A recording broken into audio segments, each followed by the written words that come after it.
ఎన్నికల ముందు హామీలిచ్చిన జగన్ మాటలు గాల్లో కలిసిపోయాయని జనసేన నేతలు ఆరోపిస్తున్నారు. సీఎం జగన్ తమ అధినేత పవన్ కళ్యాణ్పై విమర్శలు చేయడం సరికాదన్నారు.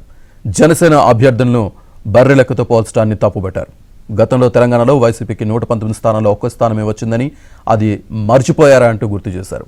రాష్ట్రంలో అరాచక పాలన సాగుతోందని, రానున్న ఎన్నికల్లో టీడీపీ జనసేన పొత్తుకు మద్దతు ఇచ్చి సంకీర్ణ ప్రభుత్వాన్ని గెలిపించాలని కోరుతున్నారు. దీనిపై మరింత సమాచారాన్ని మా విశాఖ ప్రతినిధి సతీష్ అందిస్తారు.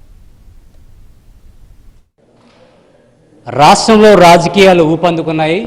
అధికార ప్రతిపక్ష పార్టీలు ఒకరిపై ఒకరు మాటలతో, అదేవిధంగా వారు వ్యాఖ్యలతో బాణాలు వేసుకుంటున్నారు. అయితే ప్రస్తుతం మనం చూడొచ్చు, నేరుగా సీఎం జనసేన అధినేతను టార్గెట్ చేస్తూ చేసిన విమర్శలు ఇప్పుడైతే దుమారం ఎత్తున్నాయి. ప్రస్తుతం అంత పాటుగా జనసేన నేతలు ఉన్నారు. వారిని అడిగి మరిన్ని విషయాలు తెలుసుకుందాం. సార్, ఇప్పుడు ఒక ముఖ్యమంత్రి స్థాయి నుంచి జనసేన అధినేత పవన్ కళ్యాణ్ విమర్శించడం ఎట్లా చూడొచ్చు? అంటే ప్రభుత్వ సొమ్ముతో పెడుతున్నటువంటి ఏ మీటింగ్ అయినా సరే ప్రభుత్వ సంక్షేమ పథకాల పైన మాట్లాడాలి ముఖ్యమంత్రి. అది మర్చిపోయి కేవలం పవన్ కళ్యాణ్ గారిని తిట్టడమే ప్రాధాన్యత అనుకుని నిన్న మాట్లాడారు మన పలాస సభలో. దాన్ని జనసేన పార్టీ కాకుండా మిత్రులందరూ కూడా, మిగతా ప్రజా సంఘాలు కూడా ఖండిస్తున్నాయి.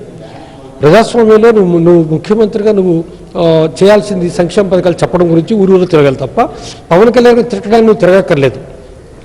రెండు, నువ్వేం తిట్టావు? పవన్ కళ్యాణ్ గారు తెలంగాణలో బర్రెలక్క కంటే తక్కువగా ఓట్లు వచ్చినాయి ఆయన పార్టీకని నువ్వు గుర్తు చేసుకోవాలి. మీ నాన్న చనిపోయిన తర్వాత కాంగ్రెస్ పార్టీని చీల్చి 2014లో తెలంగాణలో నువ్వు పోటీ చేసినప్పుడు నీకు 119లో ఒకే ఒక సీట్లో మీరు నెగ్గారు. మిగతావన్నీ కూడా 100 కంటే తక్కువ ఓట్లు వచ్చినాయి. అది అప్పుడు గుర్తులేదా మీకు? ఇది ప్రజాస్వామ్యంలో చిత్తశుద్ధితో, నైతికులతో పోటీ చేసే ప్రక్రియ. పోటీ చేసిన మాత్రం గెలుస్తామా ఓడిపోతామా అది కాదు.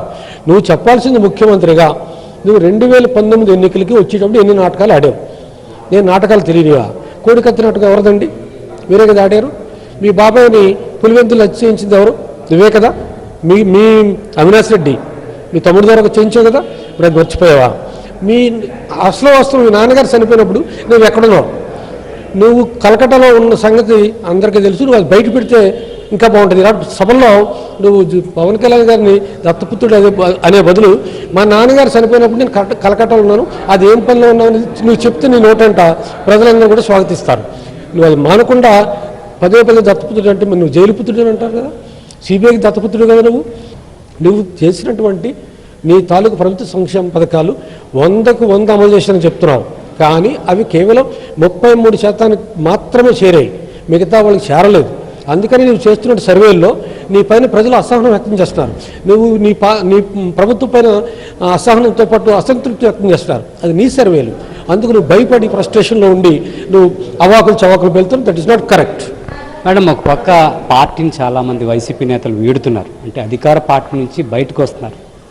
కానీ అదేమీ పట్టించుకోకుండా మా పార్టీ తప్పకుండా గెలుస్తుంది, 175 సీట్లు మేమే గెలుస్తామంటూ కూడా, అది ఆత్మవిశ్వాసం అనుకోవచ్చా లేకపోతే అతి విశ్వాసం అనుకోవచ్చా? అది కంపల్సరీగా అతి విశ్వాసమేనండి.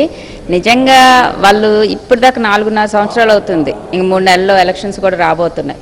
ఇప్పుడిప్పుడే శంకుస్థాపన చేస్తున్నారు. ఇన్ని రోజులు ఏం చేశారో మరి ప్రభుత్వం, మన ప్రజలు ఎన్నుకోబడ్డ వీళ్ళు ఎంత ఇదిగా పరిపాలించాలంటే అవన్నీ కాదని చేశారు. వాళ్ళు వెళ్ళిపోతున్నారు పార్టీని వదిలి అంటే వాళ్ళ బలం ఎంత అన్నది అక్కడే తెలుస్తుంది.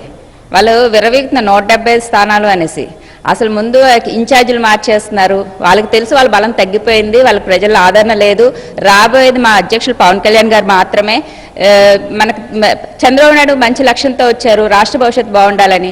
అందుకని ఈయన ప్రజాక్షేమంలో ప్రజల కోసం వచ్చారు కాబట్టి, రాబోయేది సంకీర్ణ ప్రభుత్వం కాబట్టి వాళ్ళు భయం పట్టుకుంది. ఇంకేదో విధంగా మతలబులు చేసి మాయలు చేసేసి ఎలా గెలుద్దామనేసి వాళ్ళకున్న క్యాడర్ని కూడా వాళ్ళు ఇది చేస్తున్నారు. వాళ్ళందరూ కూడా మా పార్టీలోకి రావడానికి చాలా సంసిద్ధంగా నిన్న కూడా జాయినింగ్ అయ్యారండి. వైసీపీని చాలా మంది వచ్చారు, చాలా మంది కూడా ఇంకా రావడానికి రానున్న రోజుల్లో ఇంకా బలంగా కూడా ఆ పార్టీ నుంచి వస్తారు. వీడియో జర్నలిస్ట్ విజయ్తో సతీష్, ఏబీ.